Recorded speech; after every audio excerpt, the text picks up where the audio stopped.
बार तुम मेरे पास जरूर आओगे, इसलिए मैंने ब्रश कर लिया।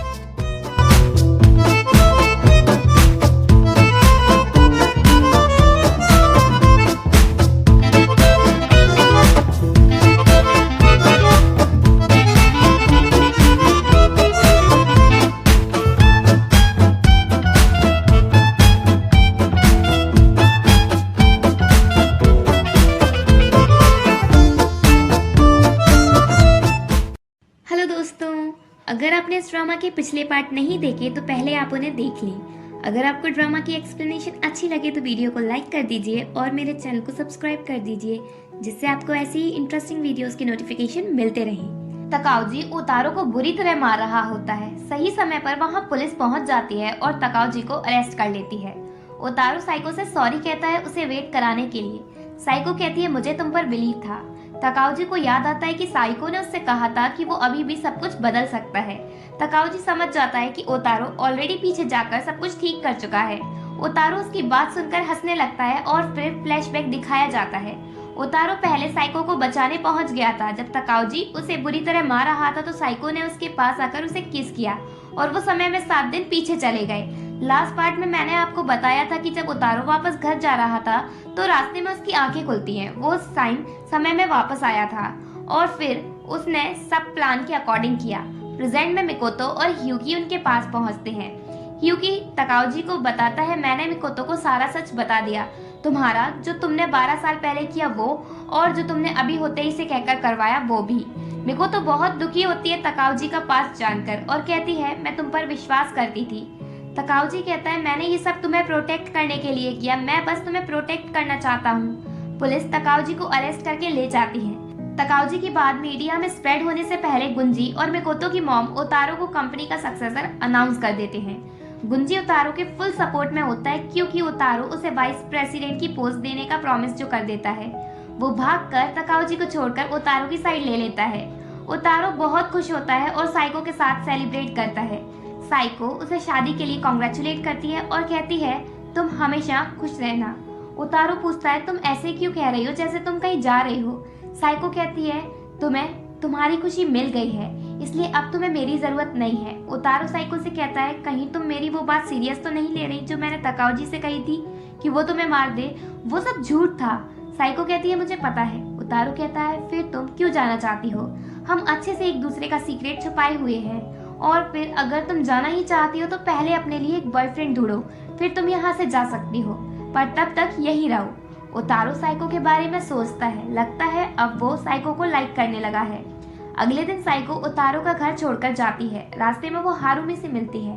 वो साइको से कहता है कल ओतारो की शादी होने वाली है, अब तुम क्या करोगी, कैसा रहेगा तुम अगर एक न्यू बॉयफ्रेंड ढूंढ लो तो। साइको कहती है मुझे बॉयफ्रेंड की जरूरत नहीं है क्योंकि मैं किसी को किस नहीं कर सकती। हारुमी कहता है अगर ऐसा है तो ये कैसा रहेगा और वो साइको को किस करता है। साइको ये देखकर हैरान होती है कि वो उसे किस करके भी समय में पीछे नहीं गया। फिर साइको ओतारो को बताती है कि उसे बॉयफ्रेंड मिल गया, वो हारुमी है और उसने उसे नॉर्मली किस भी कर लिया। ओतारो को ये जानकर अच्छा नहीं लगता और वो साइको से मिलने जाता है, पर तब तक हारुमी उसे अपने साथ हनीमून पर ले जाता है। फाइनली वेडिंग वाला दिन आता है। साइको हारुमी से कहती है मैं पुलिस स्टेशन जाकर तकाउजी को छुड़वा दूंगी क्योंकि उसे ऑलरेडी अपनी गलती की सजा मिल चुकी है। वो और मैं सेम पेन फील कर रहे हैं। मुझे पता है मेरी फीलिंग्स ओतारो तक नहीं पहुंचेंगी, पर मैं बहुत खुश हूँ क्योंकि ओतारो ने मुझे वो फीलिंग्स दी कि कैसे लगता है जब हम किसी को प्यार करते हैं। साइको कहती है मैं अभी बहुत खुश हूँ। हारुमी उसकी बात सुनकर खुश होता है। साइको जब पुलिस स्टेशन जाती है तकाउजी को छुड़वाने तो वहाँ उसे पता चलता है कि वो वहाँ से भाग गया है। इधर ओतारो और मिकोतो की वेडिंग सेरेमनी स्टार्ट होती है। चर्च के बाहर काजुमा खड़ा होता है। अंदर वेडिंग सेरेमनी कंप्लीट होती है, पर ओतारो मिकोतो को किस करने से पहले रुक जाता है और साइको के बारे में सोचने लगता है। तभी वहाँ साइको पहुँचती है। वो उसे देखकर खुश होता है। साइको भागकर ओतारो के पास आती है क्योंकि वो तकाउजी को नाइफ से ओतारो पर अटैक करते हुए देख लेती है। भागकर साइको ओतारो को बचाती है और नाइफ ओतारो की जगह साइको को लग जाता है। तकाउजी को समझ आता है कि उसने बहुत बड़ी गलती कर दी। ओतारो साइको को सभी के सामने कई बार किस करता है, पर वो टाइम में पीछे नहीं जा पाते क्योंकि साइको मर चुकी होती है। देन ओतारो साइको के साथ बिताए हुए मोमेंट्स के बारे में सोचता है और कहता है तुम चाहती थी ना कि मैं खुश रहूं तो मैं खुश रहूंगा। ओतारो को घर पर काजुमा मिलता है। वो कहता है जो चर्च में हुआ वो सब मैंने देख लिया और मैं वहाँ तुम्हें मारने आया था। उसी टाइम मिकोतो ओतारो के घर आती है तो वो बाहर खड़ी होकर उनकी बातें सुनने लगती है। काजुमा पूछता है क्या तुम मिकोतो से शादी साइको को भुलाने के लिए कर रहे थे? ओतारो कहता है साइको ने मुझसे कहा था कि मैं खुश रहूं, इसलिए मैं मिकोतो से शादी कर रहा था। काजुमा पूछता है साइको के कहने पर तुम किसी और से शादी कर रहे थे, तो क्या तुम्हें साइको से प्यार हो गया था? ओतारो कहता है नहीं, ऐसा नहीं है। काजुमा कहता है अगर तुम अपनी फीलिंग्स एक्सेप्ट कर लोगे कि तुम उसे प्यार करते हो तो ये तुम्हारे लिए और भी ज्यादा पेनफुल हो जाएगा, क्योंकि वो लौटकर तुम्हारे पास नहीं आएगी। वैसे मैं यहाँ तुम्हें मारने आया था, पर अब मैं तुम्हें नहीं मारूंगा, क्योंकि मैं चाहता हूँ कि तुम अनहैप्पी रहो और साइको को याद करके तुम हमेशा दुखी रहोगे। देन काजुमा वहां से चला जाता है। मिकोतो ओतारो से मिले बिना वापस चली जाती है। ओतारो साइको को याद करके बहुत रोता है और वो उसके घर चला जाता है। नेक्स्ट मॉर्निंग जब वो जागता है तो अपने पास बेड पर हारुमी को देखता है। वो एकदम से उसे देखकर डर जाता है और बेड से गिर पड़ता है। फिर पूछता है तुम यहाँ क्या कर रहे हो? हारुमी ओतारो को बताता है जैसे तुम साइको को लाइक करते हो वैसे ही वो भी तुम्हें लाइक करने लगी थी, पर इस बार वो टाइम में पीछे नहीं जा पाई। ओतारो सरप्राइज होता है और पूछता है क्या तुम्हें किस करने के बाद टाइम ट्रेवल की बात पता है? वो कहता है मुझे सब पता है, तुम्हारी टाइम ट्रेवल की कहानी क्रिसमस ईव से शुरू हुई थी। ओतारो पूछता है तुम हो कौन आखिरकार? हारुमी कहता है मैं वो हूँ जिसे साइको ने किस किया था, पर तुम्हारे बाद। ओतारो समझ जाता है जब साइको ने हारुमी को किस किया तो कुछ नहीं हुआ, तो वो हारुमी से उसकी पावर्स के बारे में पूछता है। वो कहता है जब मैं छोटा था तो मेरे फादर ने सुसाइड की और घर में आग लगा ली, जिसमें मेरी बहन और मदर भी मर गई और मैं अकेला बचा। और फिर कुछ टाइम बाद मुझे मेरी पावर का रियलाइज हुआ। ओतारो उसे किस करने वाला होता है और वो चिल्लाकर उसे रोकता है और कहता है अगर तुम मुझे किस करोगे तो तुम समय में 3 महीने पीछे जाओगे और साइको की मेमोरीज पूरी तरह इरेज हो जाएंगी, पर तुम पास्ट में जाकर फ्यूचर का कुछ नहीं भूलोगे। अब तुम डिसाइड करना तुम्हें मुझे किस करना है या नहीं। ओतारो डिसाइड कर लेता है कि वो साइको को वापस लाने के लिए हारुमी को किस करेगा। देन मिकोतो ओतारो से मिलने उसके घर आती है और वो ओतारो से कहती है तुमने साइको को किस इसलिए किया था ना क्योंकि तुम पास्ट में जाना चाहते थे। मुझे समझ आ गया जब साइको ने मुझे किस किया था वो मेरा ड्रीम नहीं था, बल्कि मैं सच में पास्ट में 7 दिन पीछे चली गई थी।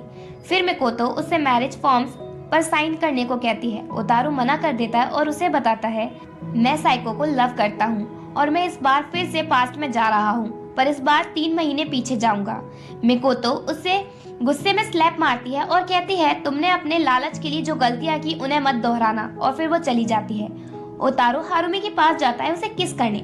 हारुमी कहता है मुझे पता था तुम मेरे पास जरूर आओगे, इसलिए मैंने ब्रश कर लिया। फिर वो दोनों किस करते हैं और टाइम में 3 महीने पीछे पहुंच जाते हैं, जहां ओतारो मिकोतो के यहाँ न्यू ईयर की पार्टी में होता है। ओतारो सीधा तकाउजी को समझाता है कि तुम अपना पास्ट के बारे में भूलकर अपनी फीलिंग्स मिकोतो से कन्फेस कर दो, ऐसा ना हो कि बहुत देर हो जाए। और वो गुंजी से इंजन रूम की सीडी निकाल कर तकाउजी को दे देता है और कहता है अब तुम्हें डरने की जरूरत नहीं है। देन अकेले में मिकोतो और तकाउजी एक दूसरे से अपनी फीलिंग्स कन्फेस करते हैं।